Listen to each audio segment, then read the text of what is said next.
जय हिंद मित्रों, जैसा कि कल आपने मेरे YouTube चैनल की वीडियो में देखा होगा कि किस प्रकार उत्तर प्रदेश के मऊ जनपद अंतर्गत करहा बाजार के कोचिंग संस्थान सर्वोत्तम साइंस क्लासेज में इस सत्र के बच्चों का विदाई समारोह आयोजित हुआ और इसमें विदा हो रहे बच्चों को सम्मानित किया गया तथा विभिन्न प्रतियोगिताओं के माध्यम से मिस्टर एंड मिस फेयरवेल का चुनाव भी हुआ और उन्हें भी पुरस्कृत किया गया। दोस्तों, इस अवसर पर कोचिंग के बढ़ रहे प्रचलन एवं वर्तमान समय में कोचिंग की उपयोगिता पर कैरियर कोचिंग सेंटर मऊ के संचालक कौशल कुमार और सर्वोत्तम साइंस क्लासेज कोचिंग सेंटर के संचालक आनंद जी से बात हुई और उन्होंने आज के समय में कोचिंग के प्रचलन पर और उसकी उपयोगिता पर महत्व पर विस्तार से बताया। चलिए सुनते हैं उनके विचार।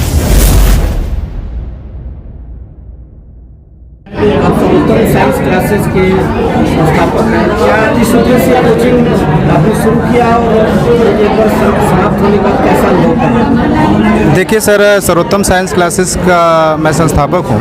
आनंद विश्वकर्मा मेरा नाम है, परिचय करना चाहूँगा। इस उद्देश्य संस्था का उद्देश्य था कि हम कैसे अपनी बातों को, अपने विचारों को लोगों के समक्ष प्रस्तुत करते हैं और हर एक गरीब बच्चे को शिक्षा देना ही हमारा उद्देश्य है। इस उद्देश्य में कहीं ना कहीं हम लोग कामयाब हैं, इसको तो अभी हम लोग समझ रहे हैं, क्योंकि हमारे साथ गरीब वर्ग के बच्चे हमसे जुड़े हैं, जिसके लिए इस बार जो हमारा पहला बैच निकल रहा है, अभी हम लोग सर्वोत्तम साइंस क्लासेस का पहला बैच है और कामना करते हैं हमारी मेहनत अगर रंग लाई तो निश्चित रूप से ज़िले के कुछ टॉपरों में हमारी संस्था के बच्चे शामिल होंगे।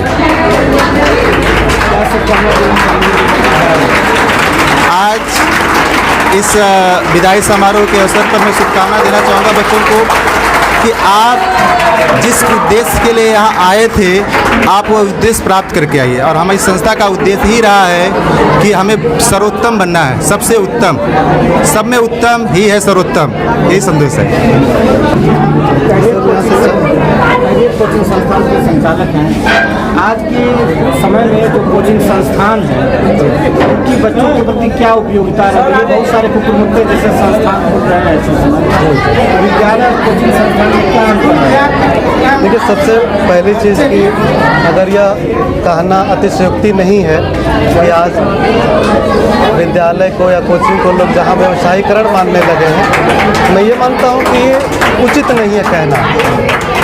जो विद्यालयों में शिक्षा है, हम उसी शिक्षा को लेकर संस्थानों में भी चलते हैं, क्योंकि होता क्या है कि प्रतियोगी परीक्षाएं जो होती हैं और विद्यालय परीक्षाओं में बड़ा अंतर होता है। जहाँ प्रतियोगी परीक्षाओं में विभिन्न विविधता से भरे प्रश्न पूछे जाते हैं, वहीं विद्यालय जो शिक्षा होती है उसमें केवल पुस्तकीय ज्ञान पूछा जाता है। दूसरी चीज़ की जो एक व्यवसायीकरण के सामने चुनौती है कि नहीं, किस प्रकार से कोचिंग संस्थान और विद्यालयों के बीच सामंजस्य को स्थापित किया जाए, तो सबसे बड़ी चीज़ होती है कि विद्यालय में कुछ ऐसे असहाय बच्चे भी होते हैं जिनके अकॉर्डिंग अगर शिक्षा व्यवस्था को देखा जाए तो पूर्ण रूप से संचालित नहीं हो पाती है। जैसे हर किसी के अंदर व्यक्तिगत भिन्नता होती है, और जबकि विद्यालय में जब पढ़ते हैं तो विद्यालय में सभी बच्चों को एक समान शिक्षा देते हैं हम, लेकिन जब वहीं हम किसी कोचिंग संस्थान को ज्वाइन करते हैं तो प्रत्येक अध्यापक की या अपने आप की यह जिम्मेदारी होती है कि प्रत्येक बच्चे की व्यक्तिगत भिन्नता को पहचाने और उनके अनुसार शिक्षा व्यवस्था को उस तक सुचारू रूप से पहुँचाए। तो आज के परिवेश में जो कोचिंग संस्थान है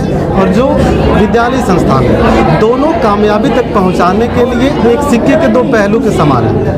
इस चीज़ को हमें समझना चाहिए। और सबसे बड़ी चीज़ क्या है कि जो विद्यालय शिक्षा है और जो संस्थान की शिक्षा है, कोचिंग संस्थानों की शिक्षा है, इनमें सबसे बड़ी चुनौतियाँ यही हैं कि लोगों के प्रति जो मानसिकता है कि हम बड़े शहरों में जाते हैं, वहीं पर हमारे जो संस्थान है बढ़िया आपको रिस्पांस दे सकते हैं, ऐसा बिल्कुल नहीं है।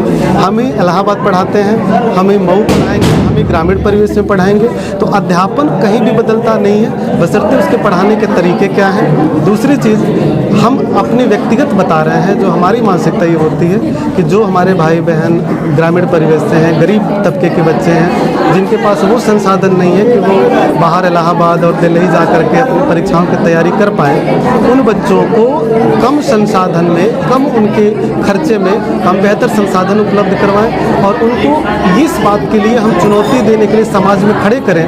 जहाँ लोग ये समझते हैं कि ग्रामीण परिवेश के बच्चे कुछ नहीं कर पाते, उनको हम ये चुनौतियों के लिए तैयार रखना चाहते हैं कि ग्रामीण परिवेश बच्चों को भी अगर ठीक से उनको दिशा निर्देश दिया जाए और ठीक से उनको शिक्षण व्यवस्था संचालित की जाए तो वो अच्छे से अच्छी परीक्षाओं में एक अच्छा रैंक हासिल कर सकते हैं। बस इन्हीं उद्देश्यों के साथ हम लोग बड़ी संस्थाओं को आज लेकर के ग्रामीणों में हैं, क्योंकि बाहर की भी जो बड़ी संस्थाएं हैं उसमें भी पढ़ने वाले लगभग 60 से 70% जो बच्चे होते हैं वो ग्रामीण के ही होते हैं। लेकिन हर एक व्यक्ति अपने बच्चों को नहीं भेज पाता है बड़ी जगहों पर। इसके पीछे अर्थव्यवस्था का सबसे बड़ा एक योगदान होता है कि लोगों के पास संसाधन नहीं होते, पैसे नहीं होते, तो कम पैसे में बेहतर गुणवत्ता उपलब्ध कराना यही हमारे संस्थान का मुख्य उद्देश्य है। बड़ी विडंबना है, पहले की गार्जियन तय करते थे कि बच्चे किस विद्यालय में जाएं, किस कोचिंग में जाएं। हाँ। आजकल बच्चे ही गाइड करते हैं गार्जियन को कि हम इस कोचिंग में जाएंगे, इस विद्यालय में जाएंगे। हाँ। क्या कहना चाहेंगे?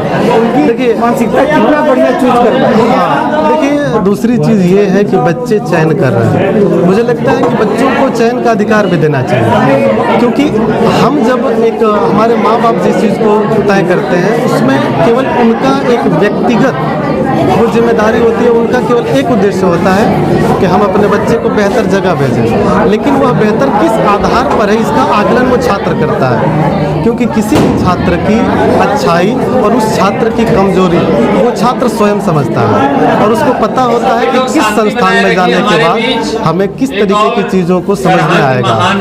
तो इस तरीके से मुझे लगता है कि किसी भी संस्थान में जाने के लिए अध्यापक के साथ साथ गार्जियन के साथ साथ और उन बच्चे को भी वरीयता देनी चाहिए जो बच्चा अपने संस्थान को चुनने के लिए स्वतंत्र हो।